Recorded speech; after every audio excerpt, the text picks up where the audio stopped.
Бу Ильяс. Ильясның хәтере начар. Ул һәр вакыт бөтен әйберне оныта. Моның өчен тормыш аңа сынаулар өстәп тора.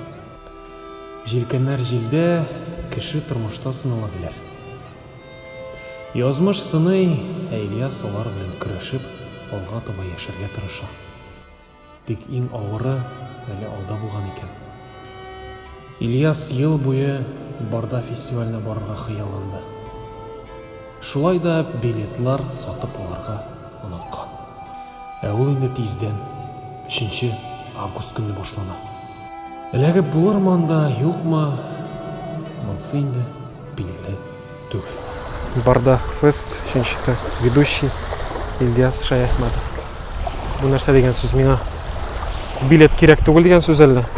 Шулай да, дуслар, сез Ильяс сыман буласыгыз килмәсә, 3 август көнне узачак Барда фестка билетлар алмый калмагыз. Чөнки бу юбилейный фестиваль, монда кемнәр генә юк, монда DJ Радик Айрат Сафин, Марат Яруллин, Илнур Рамазанов, Лия Шамсина.